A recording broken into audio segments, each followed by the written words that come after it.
है महाराज जी, ये over thinking और डिप्रेशन, ब्रह्मचर्य और व्यसन और पापाचरण, ब्रह्मचर्य न रहना, व्यसन करना और व्यभिचार करना, इसी से बढ़ रहा है हमारी। जब महाराज जी से एक नौजवान व्यक्ति ने एक प्रश्न किया कि महाराज जी, आज की युवा पीढ़ी इतनी अधिक डिप्रेशन में क्यों है और इतनी अधिक ओवरथिंकिंग क्यों करती है, चिंता, तनाव, अकेलापन और असंतोष क्यों हर युवक के जीवन का हिस्सा बन गया है, तो महाराज जी ने इसका उत्तर केवल 3 शब्दों में दिया है: ब्रह्मचर्य का अभाव, नशा और व्याभिचार। यही 3 बातें हैं जो युवा को खोखला कर रही हैं। महाराज जी बोले, ब्रह्मचर्य का अर्थ केवल शरीर से संयम नहीं, ब्रह्मचर्य एक जीवन शैली है जहाँ मन, बुद्धि, वाणी और दृष्टि सब संयमित रहते हैं। आज का युवा दिन भर क्या कर रहा है, मोबाइल में क्या देख रहा है, उसकी आंखें क्या सेवन कर रही है, क्या वो दृश्य पवित्र है या कामोत्तेजित। महाराज जी कहते हैं, जिसका मन संयमित नहीं वो जीवन में स्थिर नहीं रह सकता। ब्रह्मचर्य टूटते ही विचारों में अशांति आती है, शरीर दुर्बल होता है, इच्छाएं बेकाबू हो जाती है और अंततः व्यक्ति खुद के अंदर ही उलझकर डिप्रेशन में डूब जाता है। ब्रह्मचर्य टूटता है तो मन की शक्ति क्षीण हो जाती है, चिंतन की धारा दूषित हो जाती है और तब व्यक्ति को लगता है कि कोई उसे नहीं समझ रहा है। अब दूसरा कारण डालते हैं नशा, मतलब विचारों की मृत्यु।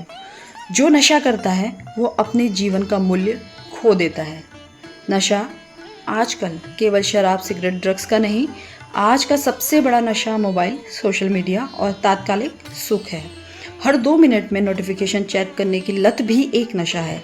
जिसे जीवन में ध्यान करना चाहिए वो इंस्टाग्राम स्क्रॉल कर रहा है। महाराज जी कहते हैं, नशा आपकी चेतना को मार देता है और जब चेतना मरती है तभी डिप्रेशन जन्म लेता है। तीसरी चीज़ महाराज जी ने बताई, व्याभिचार, मतलब मन की मृत्यु। महाराज जी बोले, जिस मनुष्य का प्रेम स्थिर नहीं उसका जीवन स्थिर नहीं हो सकता। जो बार बार रिश्ते बदलता है वह अपने आत्मबल को खो देता है। आज के युवाओं के लिए प्रेम एक खेल बन गया है। आज सच्चा प्रेम नहीं, फ्लर्टिंग का जमाना है। महाराज जी कहते हैं, व्याभिचार वो जहर है जो शरीर को नहीं आत्मा को मारता है। जब कोई व्यक्ति बार बार प्रेम में टूटता है तब विश्वास मरता है और जब विश्वास मरता है तब ओवरथिंकिंग जन्म लेती है। महाराज जी का संदेश है आप सभी के लिए, ब्रह्मचर्य का पालन करो, व्यसन को त्यागो, संबंधों में पवित्रता लाओ और फिर देखो जीवन में कैसे गहराई आती है।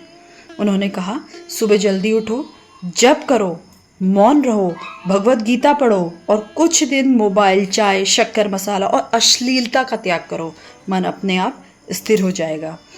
आखिरी संदेश युवाओं के लिए महाराज जी के वचन, युवावस्था में जो संयमी रहेगा वो बुढ़ापे में पूज्य बनेगा। युवावस्था में जो भोग करेगा वो जीवन भर रोग करेगा। डिप्रेशन से बाहर नहीं आ पाएगा वो व्यक्ति जिसके अंदर जीवन शैली ही मर गई हो। तो आज सभी नौजवान महाराज जी के सामने संकल्प लें कि आज से संयम रखेंगे, नशा नहीं करेंगे और संबंधों में पवित्रता लाएंगे। उसी व्यक्ति ने महाराज जी से एक और प्रश्न किया कि महाराज जी, जब भी मैं नाम जप करता हूँ तो गंदी चीज़ें मेरे सामने आती हैं, इसका क्या कारण है। देखिए महाराज जी ने इसका कितना सुंदर उत्तर दिया इस क्लिप में। एक ही मैसेज यदि 1,00,000 बार किया गया हो तो 1,00,000 बार आएगा कि नहीं आएगा। अगर एक ही बार हम डिलीट करें तो ऐसे ही नाम जब करते हैं जैसे काम के मैसेज है। इसमें महाराज जी कहते हैं कि जब भी हम नाम जप करते हैं तो हमारे जीवन में जो भी हमने अपने पापाचरण किए हैं वो सामने आते हैं, भले ही वो हमने इस जन्म में किए हों या बीते कुछ जन्मों में किए हों। उनका एक सिंपल सा एग्जाम्पल है, उसमें उन्होंने कहा कि अगर हमने कोई मैसेज 1000 बार किया है तो उसे 1000 बार डिलीट करना होगा और जब भी हम नाम जप करते हैं तो वो मैसेज धीरे धीरे ऊपर आने लगते हैं, वो गंदी क्रियाएं ऊपर आने लगती हैं और हमें ऐसा लगता है कि जो हमारा जीवन था वो नाम जप से पहले बेहतर था, क्योंकि ये चीज़ें हमें सामने नहीं दिखाई देती थी। लेकिन जो नाम जप है वो आपके पापाचरण को मार रहा है। इसीलिए घबराना नहीं है। महाराज जी कहते हैं नाम जप रोकना नहीं है, लगातार नाम जप करते रहिए। धीरे धीरे धीरे आप देखेंगे कि आपके जीवन में परिवर्तन होगा। जो गंदी क्रियाएं आपके सामने आ रही है वो धीरे धीरे समाप्त होती जाएंगी और एक दिन ऐसा निश्चित है इस नाम जप के प्रभाव से आप डिप्रेशन और ओवर थिंकिंग से ज़रूर बाहर आएंगे। धन्यवाद।